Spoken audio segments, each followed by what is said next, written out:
boa noite a todos. Dá para deixar esse aqui? Aqui acho que não vai dar certo não, melhor colocar aqui.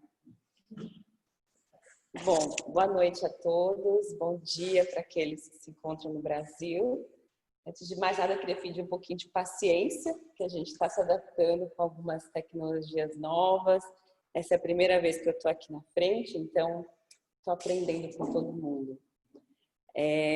Queria aproveitar e agradecer também a Karina pela introdução, pela prece.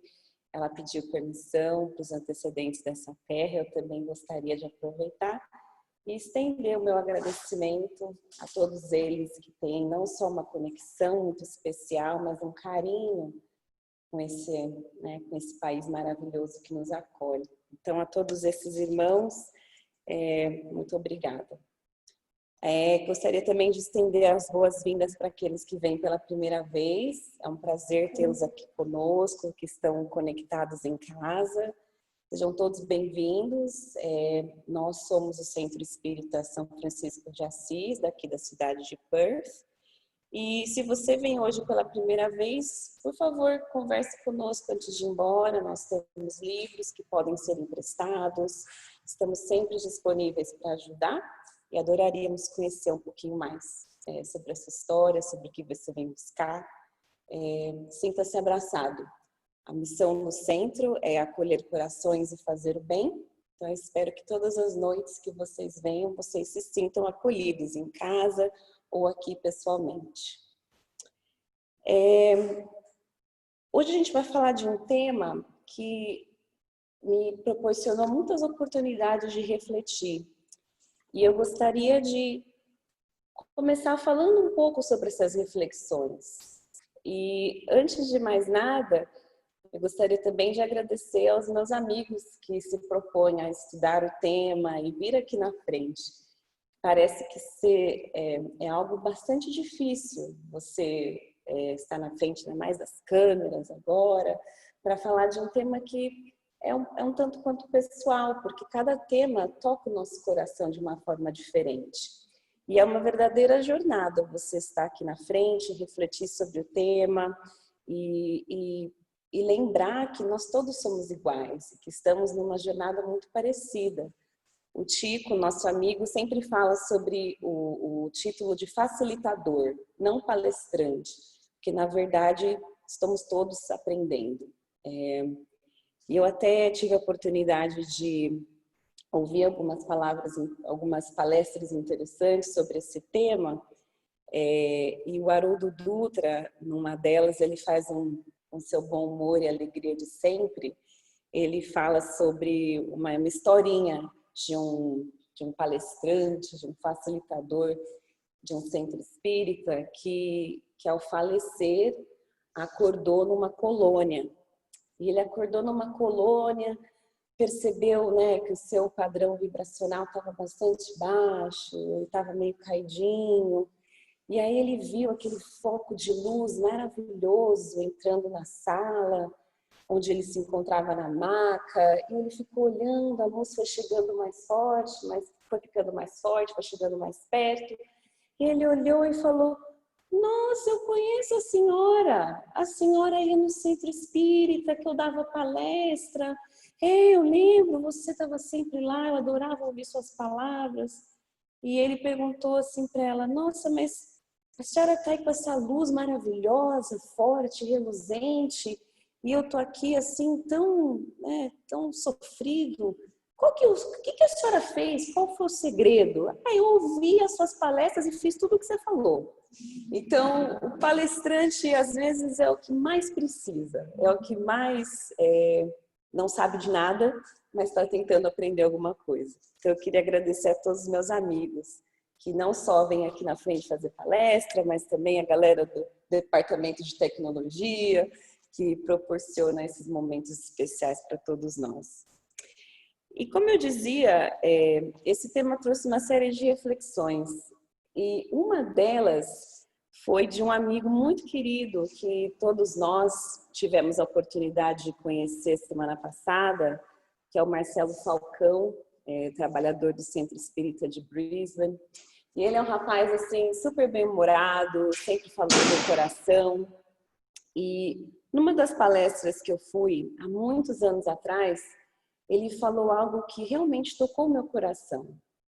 E eu queria compartilhar com vocês hoje. Ele estava fazendo uma palestra que eu nem lembro o tema, mas ele dizia assim, você já parou para pensar que das múltiplas encarnações que você já teve, das milhares de vezes que você já reencarnou, dos diversos mundos que você já habitou, talvez essa encarnação seja a primeira que você esteja se voltando para o bem? E aquilo me bateu no coração e ficou comigo. E eu vou falar um pouquinho mais por que eu estou trazendo essa reflexão. Mas essa foi uma das primeiras. Foi o Marcelo, com o seu bom humor de sempre, com a sua alegria, mas também com a sua seriedade, perguntando: já parou para pensar se talvez essa é a primeira encarnação que você está se voltando para o bem? Uma outra reflexão que eu acho que até já comentei numa das minhas palestras, ou uma dessas oportunidades que a gente tem de conversar sobre um tema, foi de uma oportunidade que eu tive aos 14 anos. Eu frequentava a mocidade espírita do centro da minha cidade, de Indaiatuba, interior de São Paulo, e a facilitadora desse grupo era uma pessoa maravilhosa, tenho um carinho enorme por ela, o nome dela é Flávia. E eu tinha, como eu disse, 14 anos e ela tinha o costume de nos levar uma vez por ano para um espaço mais aberto, com contato com a natureza, como se fosse, acho que, um retiro espiritual, mas para adolescente, para tratar de temas que todo adolescente na época gostava de tratar e precisava talvez ouvir de uma outra forma, com um pouco mais de sensibilidade. E numa dessas palestras, ela terminou, desses retiros, ela terminou entregando uma carta para cada um de nós. Acredito eu que a carta era a mesma para todo mundo, mas ela fazia uma comparação com a nossa vida sendo uma longa viagem de trem. E ela concluía a carta dizendo assim: pode até ser que na viagem da vida, onde embarcamos nesse trem, os nossos assentos não sejam lado a lado, mas com certeza o vagão do trem é o mesmo. E eu fiquei também com essa reflexão na cabeça desde os 14 anos, porque às vezes nem sempre a gente escolhe, direta ou indiretamente, as pessoas que vão sentar do nosso lado, nessa longa viagem que é a vida. Mas com certeza, através dos nossos pensamentos, dos nossos corações, o vagão, as pessoas que cruzam o nosso caminho e que ficam com a gente, o vagão que elas estão é o mesmo que o nosso. E eu fiquei pensando nesses dois assuntos. Primeiro, na pergunta que o Marcelo nos fez sobre estarmos voltados para o bem, sobre estarmos iniciando essa caminhada para o bem, e sobre essa viagem de trem que é a vida. E fiquei pensando como isso está relacionado com o Evangelho, com o tema dessa noite. Porque hoje nós vamos falar sobre o capítulo 6 do Evangelho. E o capítulo 6 do Evangelho, o item 1 e 2, fala sobre o jugo leve. E esse capítulo, ele é o capítulo mais curto do Evangelho. Então, o Evangelho, segundo o Espiritismo, são 28 capítulos. Esse é o 6º capítulo. Esse meu Evangelho que está aqui na mesa tem 365 páginas. O capítulo 6 são apenas 5 páginas. E eu fiquei pensando, como pode um tema como Cristo, o Consolador, ser tão pequeno num Evangelho de 365 páginas? E aí eu fiquei pensando, por que será que talvez a mensagem do Cristo não é simples?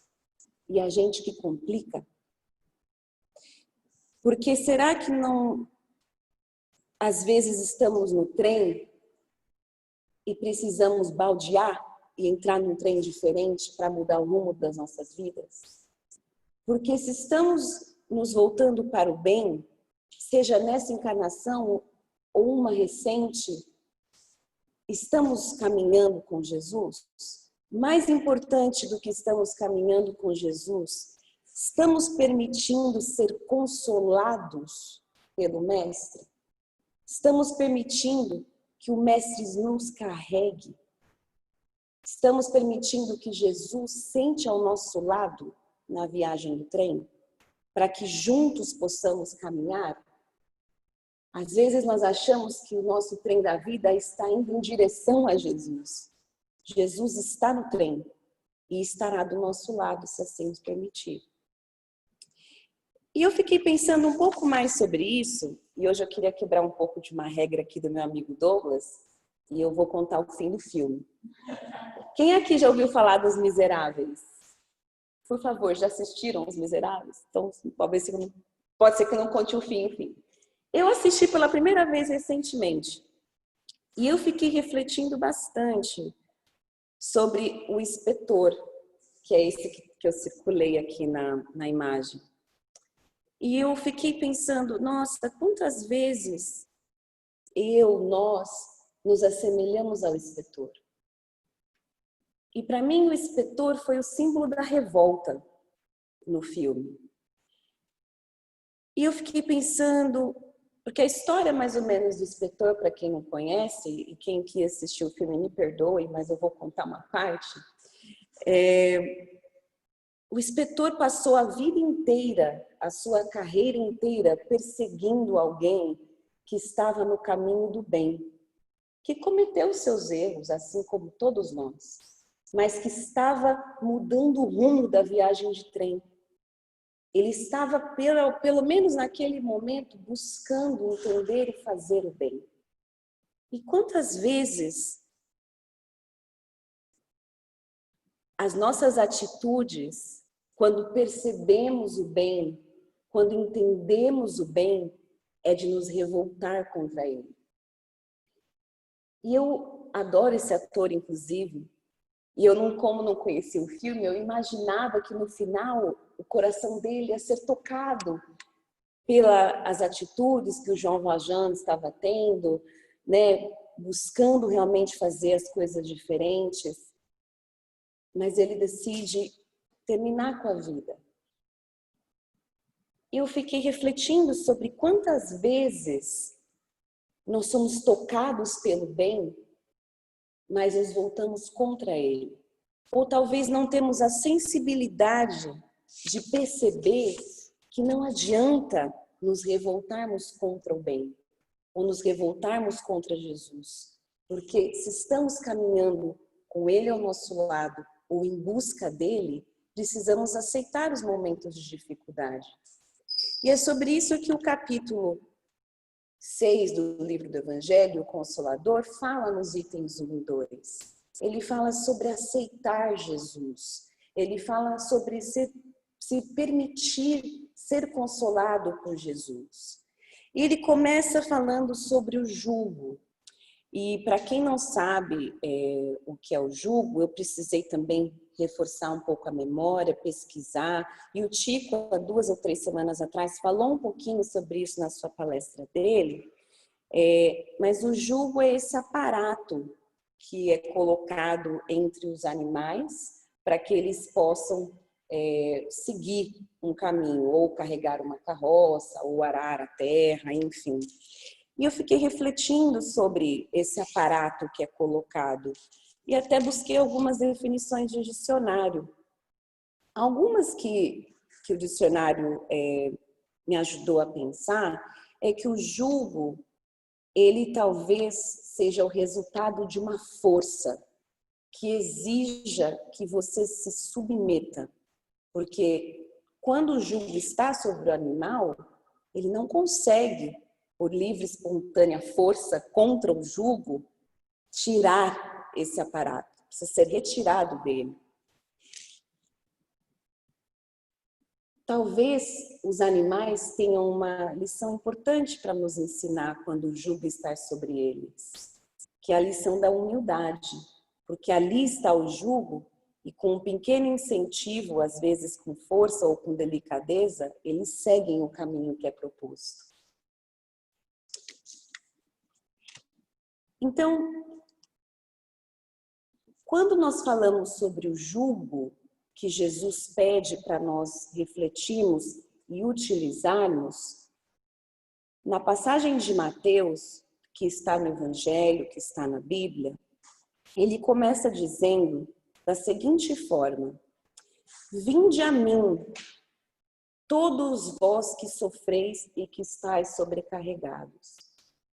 E eu fiquei pensando um pouco sobre isso, porque nessa pequena introdução a essa passagem que se encontra no Evangelho de Mateus, Jesus reconhece algo que nós muitas vezes não reconhecemos, que é o sofrimento. Muitas vezes nós não estamos preparados para reconhecer os nossos sofrimentos, as nossas fragilidades. E Jesus está dizendo: eu estou te vendo. Eu estou vendo que você está sofrendo. Eu estou vendo que você põe a cabeça no travesseiro à noite e às vezes as lágrimas caem. Eu estou vendo que você às vezes está andando sem rumo. Vem comigo. Ele está dizendo logo no início: venha comigo, porque eu estou enxergando que você está encarnado no mundo de provas e expiações e não está aqui num passeio de trem para ver a paisagem. E isso requer humildade, para entendermos as nossas fragilidades, para saber respeitar os nossos limites, para entender que todos vamos, por determinados momentos, passar por misérias, decepções, dores físicas, perdas de seres queridos, pandemias que nos fazem estar cada vez mais isolados numa ilha entre o Pacífico e o Índico, sem previsão de abraçar os nossos entes queridos novamente. Jesus está vendo. Ele está vendo tudo isso. E ele diz mais: eu vos aliviarei. Eu vos aliviarei. É uma promessa. Ele reconhece o seu sofrimento. Ele pede para que você venha com ele, porque ele vai te aliviar. Só aí dá para a gente ter ideia da imensidão do amor de Jesus. Ele não só reconhece, mas ele promete o alívio. Ele não está prometendo que vai fazer o sofrimento desaparecer, mas ele está prometendo que ele vai aliviar. Agora, para aliviar, nós vamos precisar nos submeter a Jesus. Nós vamos precisar entender que nós vamos ter que usar o aparato dele, o jugo dele. E aí ele fala o seguinte: toma então o meu jugo, o meu, de Jesus, não o seu que é pesado, o seu que ainda é limitado. Tira o seu jugo e carrega o meu, porque aprenda comigo, aprenda com Jesus, que é brando, que é humilde, que é pacífico. Permita que a sua alma repouse no colo de Jesus. Permita sentir que a luz de Jesus está no seu coração. Porque é dessa forma que vamos entender que o jugo de Jesus é suave. E a partir do momento que o jugo de Jesus fica suave, o fardo que vamos carregar é mais leve. Então nós temos a opção, muitas vezes, de sermos como o inspetor de polícia do filme Os Miseráveis, e quando percebemos ou sermos tocados pelo amor de Jesus, nos revoltarmos, porque entendemos as nossas limitações, os nossos erros, mas não temos, às vezes, a capacidade, a humildade de entender, de perceber, de nos perdoar. Ou a gente pode falar, chega, eu vou colocar um basta hoje no meu fardo, no meu jugo. E eu vou colocar o jugo de Jesus. Que não quer dizer que o meu sofrimento vai desaparecer, mas quer dizer que ele vai estar do meu lado, ajudando a carregar, e vai ficar mais leve. Sem dúvida vai ficar mais leve. Agora, tem um porém, tem um entretanto, tem um contudo, todavia. Jesus coloca uma condição. E essa condição, a sua assistência e a felicidade que ele promete aos aflitos, e quando nós estamos falando de aflição, é importante lembrar que apesar do capítulo 6 no Evangelho segundo o Espiritismo ser o mais curto, ele vem seguido do capítulo 5, que é o mais longo, que é bem-aventurados os aflitos, que são explanações completas, bastante intensas sobre as várias aflições que vamos experienciar aqui na Terra. Então ele diz, eu percebo as suas aflições, eu percebo que você está entregue em miséria, eu percebo que você está tendo dor, e eu quero e vou te consolar, eu te prometo o consolo, mas tem uma condição para que eu possa te consolar. E essa condição, ela é lei.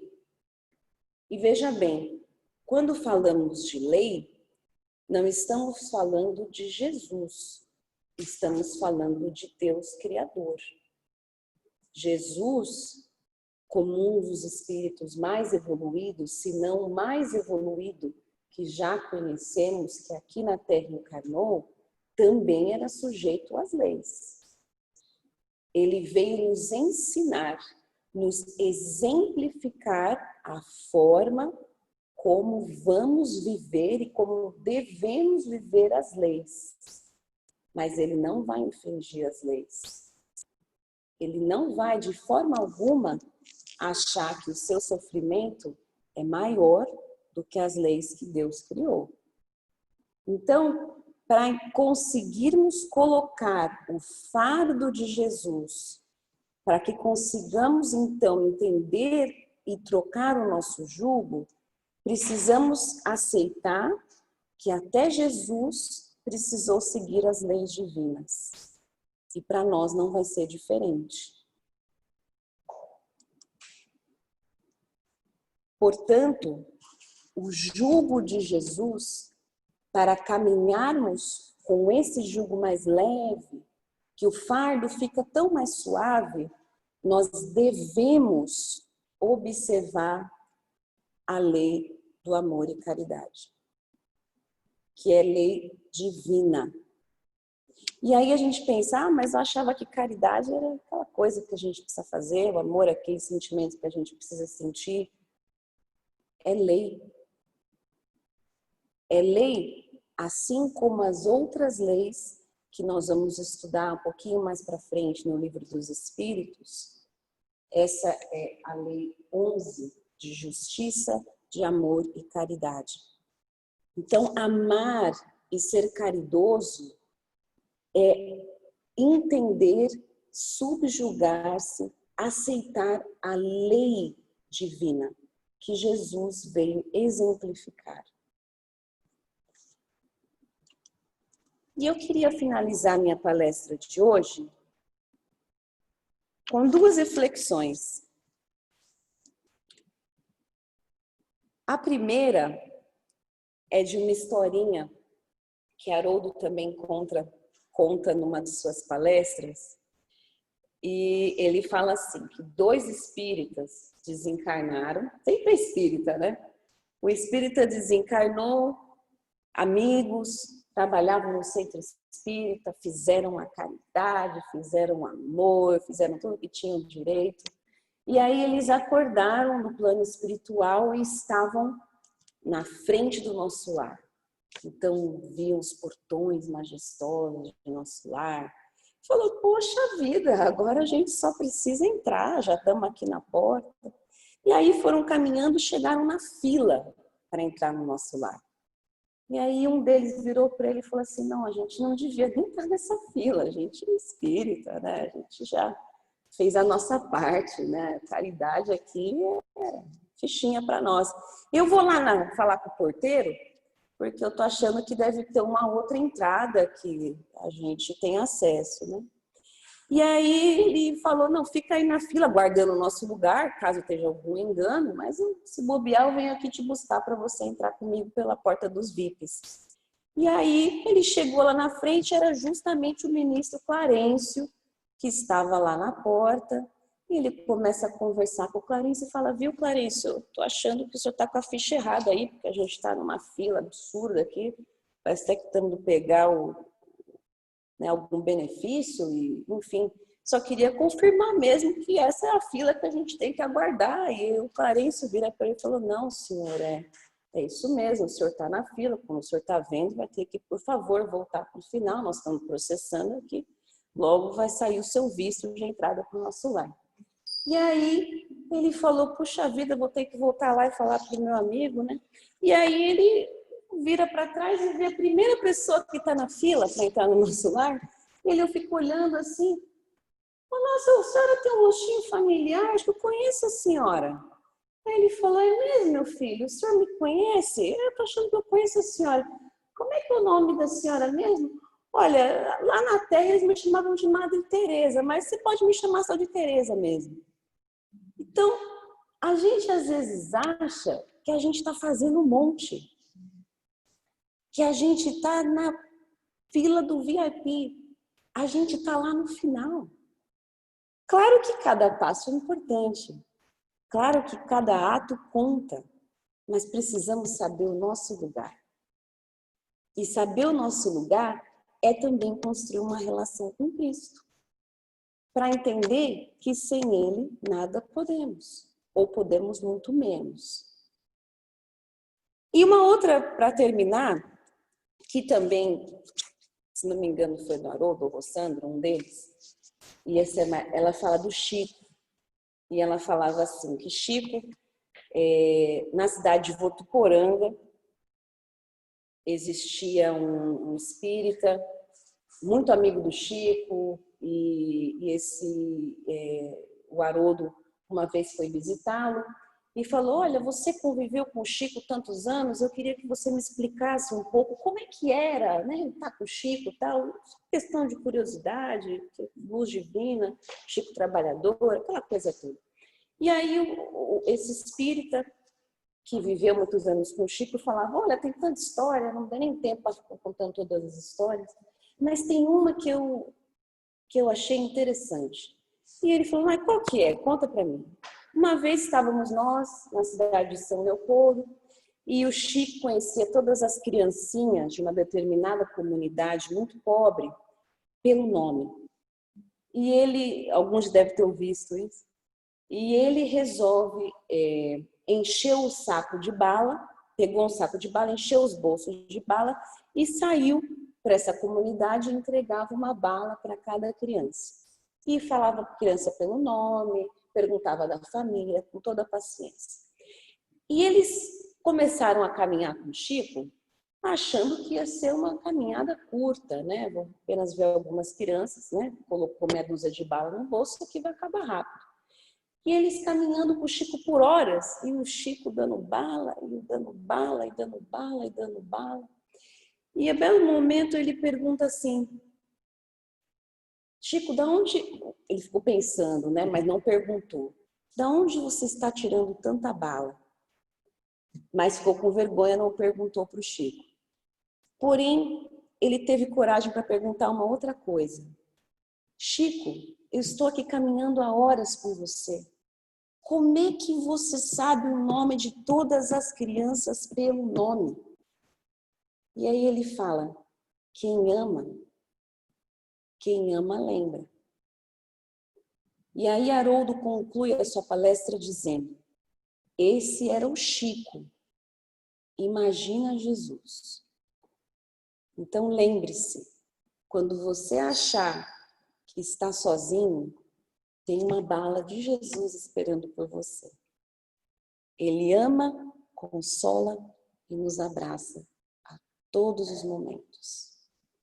Boa noite a todos. Queria mais uma vez agradecer ao pessoal do Brasil e pedir para que se concentrem, fechem os seus olhos, nós vamos fazer uma prece para finalizar. E os nossos amigos que vão trabalhar no passe também vão se postar.